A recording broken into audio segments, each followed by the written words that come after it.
and it's liberty and fast internet for all. In a landmark decision, the FCC approved new rules supporting net neutrality. The rules allow the FCC to prohibit internet providers from slowing down websites or apps. This means web providers can no longer pay for faster internet, and 3 Democrats voted for the rules and 2 Republicans opposed. Most internet providers, including Time Warner Cable and Comcast, also oppose the rules. They argue that services like Netflix and Amazon should have to pay for the high bandwidth they use.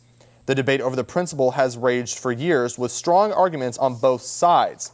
Pepperdine Professor Dr. Scott Warford reacts to the FCC's decision. Internet has no central company that runs it. The genius of the internet is that it has given us such good service and keeps improving year after year with no government regulation. And so there's really no problem to be solved here. I think what the administration is doing is setting up regulation in cahoots with the big companies to form a cartel to make it difficult for the smaller companies to compete.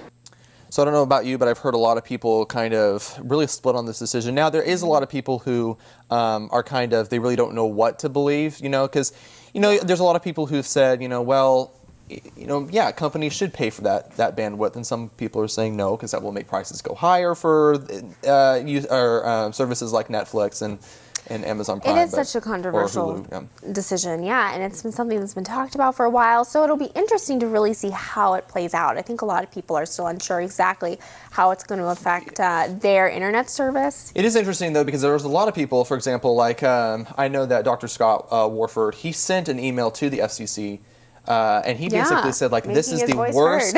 He said, this is the worst decision that has been made in over a decade. One of the worst decisions that has been made in over a decade. So people like Dr. Warford, who is, he's a computer science professor here at Pepperdine, they're furious over it. And so it is interesting to see if the consumers are going to see an effect on that. Absolutely, I know, because you hear about it at the stages, but a lot of it boils down to, is it something that's really going to affect us at home? Yeah. Hey, I'm all for faster internet, but... Oh, yeah. Right? No one's going to complain about the faster internet. Exactly. And that part I'm not complaining about. Yeah, and the fact that I can maybe sit and watch Netflix without it Netflix stopping is gonna or be loading. Uninterrupted. That would be nice, but... Looks like it's finally time for faster internet. No, I'm not complaining there. Well, it also looks like it might be time for the iWatch. Apple is hosting a special event on March 9th, and rumor has it this could finally be the Apple Watch media event. Now, Apple hasn't revealed what the watch does or even when it will be available, and it doesn't look like it's going to be cheap. The watch is expected to start at around $350. So, the verdict is still out. Is this going to be the famous iWatch, the Apple Watch? Is it coming or not? But I tend to think it is. I think Apple's finally going to reveal its plans. So I have to admit here. Okay. I have to admit, when I first heard about the iWatch, I was kind of like, this could be cool, kind of unnecessary. But the more that I looked into it, I think it's really cool. It's really cool. And they haven't laid out yet all of the watch's features. Yeah. So, that's still to be determined. But I tend to think it's really cool. I mean, I love my iPhone. I love my Mac. They do a great job. But, okay, and let's all, we've all been in the place where, it's hard to, go get your phone and then pull it out, if it's in your pocket or if it's in your purse or something, it's more difficult to access it. But now it's just right here. Have it on your wrist. And then you don't have to always, but it is going to be funny because how sometimes when you are in an awkward passing or something and you kind of look down at your phone. Oh, totally. Yeah. Classic so what are you going to do student. now? Are you just going to look at your watch as you walk by? Yeah, I'm going to look at my watch and be like, oh, I'm sorry, I'm getting a message. Yeah. Oh, I can see. Oh, yes, I'm just continuously looking. Okay, they're passing. True. Okay. It could become a distraction in class for sure. Oh, and that too. Yeah. But I'm kind of hoping there'll be a pink one, a pink version. It'll be a fashion choice. Well, you may be familiar. That's one fashion choice, but you might be familiar with this one. This is a fashion choice that sparked a media frenzy yesterday. So, what color do you see? That is the question that everyone has been asking. Some say black and blue. Others see the dress as white and gold. Now, Alex and I are divided on this because I say black and blue, but Alex thinks it's white and gold. So, the dress is actually black and blue, so yay, I win. But for the past day, social media has been in a frenzy over the dress's color. And it actually has to do with your visual perception and how your eye picks up the light. So we did a Good Morning Malibu poll on it, and we're pretty equally divided. I think it came down to 10 said, oh, here we go. 10 said white and gold and 11 said black and blue, which is, I have to say, more equal than, I think they did a national survey and about 75% said white and gold. Well, it is an unscientific poll, Okay. from BuzzFeed, but Gotta love 167,000 people did vote on this, and 75% of people said it's white and gold. It's not, it's not. I understand, whatever. It's not a white and gold dress, but apparently your rods and cones are better than mine. So, Well, I have seen it both ways. I have to admit, Okay. I've seen it as white and gold too, which I think is so odd that it changes like that. But about 80% of the time, I see blue and black pretty strong. So, but it Well- is so weird sitting beside a person and seeing two totally different things. well, and you came in today with a white dress, so that's always nice. Exactly. I'm white dress, white staying shoes. true. So. But anyways, and well, guess what? This cold freeze has been taking over a lot of the nation. It's Yeah. been ridiculous, and this weekend it's gonna be a little cold too. But after months of it being a cold, deep freeze, one Massachusetts photographer took a photo of some slushy waves. Take a look at this. This shot is called Slurpy Surf. Jonathan Nimmerfro loves to surf and took this photo when the high was 19 degrees that day. And this is just a photograph, so it's not actually frozen, like it's not just frozen there. So the wave is actually coming over and breaking. But you can definitely tell it does look like a Slurpee.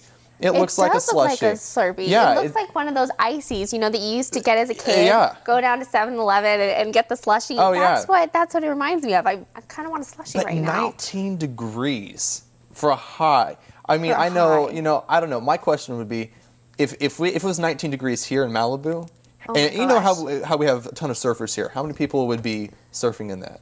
Oh, if it I'm just drops curious if below there would be- 60, Oh, I that's true. hibernate. I'm just curious to see if there would be anyone in Malibu True, that would be right? like, okay, I can do that. I can do the Slurpee slush. Do or we have whatever. any hardcore Malibu surfers? Maybe. But Doubtful, anyways, it doubtful. is getting cold this weekend. And Ross, how cold is it going to get? And are we going to see any rain this weekend? It looks like we're going to have a little bit of rain later this week. Thank you, Alex, and good morning, Malibu. My name is Ross Seaman. I am your weather forecaster. I hope that everybody's having a great last week of February and a great midterms week. Let's go ahead and take a look first into the surf report, and then we'll get into our spring break weather forecast. It looks like it's going to be a little bit flat today, with Zuma, Surfrider, and Topanga reaching waves just about at 1 to 2 feet, and then Chart House is going to be a little flat. Then also, if we take a look at Point Doom and Latigo Point, it's going to be just about 1 to 2 feet and flat over at Sunset Beach. And then for the current conditions for today, currently it's 60 degrees Fahrenheit out and it's clear. It's going to be just a little bit overcast in the morning, but we're going to reach sunny weather later this afternoon right around 4 o'clock. The high today is going to be about 64 degrees with the sunset being right around 5:54 p.m. today. Now let's go ahead and take a look into this weather for the surrounding areas. It's going to be a little bit more chilly today than it has been in the past, but let's go ahead and take a look first over here. Thousand Oaks, we're going to hit a high of 64 with a low of 55, and then a high of 63 with a low of 54 in Agora Hills. Over in Calabasas, we're going to reach a high of 64 and a low of 55, and then here in Malibu, a high of 64 and a low of 55 as well. And then if we take a look over here on my left, in Santa Monica, it's going to reach a high of 64 and a low of 60. Then for this weekend, it's going to be a little bit overcast today, but we're going to move into more rain for this weekend. With the high today being 64 and the low of 55, but the sun is going to come out later, so today might be your only beach day for this weekend. Tomorrow, Saturday, we're going to reach a high of 63 with a low of 46 with a 50% chance of rain. And then Sunday with a 20% chance of rain, with the high being 64 and a low of 48. And since spring break is coming up, let's go ahead and take a look into the 10-day forecast for some spring break destinations. Of course, here in Malibu, it's going to be a little bit of rain later this week, but it's going to clear up later this weekend. And then for everybody that's going out of the country in Cabo, it looks like we're going to hit a high of 78 to 80 for later this week. That's all for the weather forecast today. Throw it back to you, Alex and Shayla. Over and out. Well, there's definitely a lot of spring break plans. What are you doing this spring break? Thanks, Ross. I am going to Palm Springs, so I'm staying warm. I'm pretty wimpy. No cold weather for me, but it's going to be beautiful and sunny. I'm pumped. What about you? Okay. Well, actually, I'm leaving today. I'm actually leaving after the show. I'm going to go see my brother's swim meet. His Nice. first swim meet of the season is today. So Yay! we're going to go up Well, Good to Morning Redwood. Malibu's cheering him on. Yeah, so go Andrew, go do good at your swim meet. So yeah, doing that, and then it's been a kind of a really busy semester so far. So Right. just kind of chilling and hanging out and sleeping. Definitely catching up on the sleep. So Much needed. yeah. Well, you might be wondering why there's closure on PCH. We have the news for you when we return. And they took the internet by storm. We'll have more on yesterday's llama drama.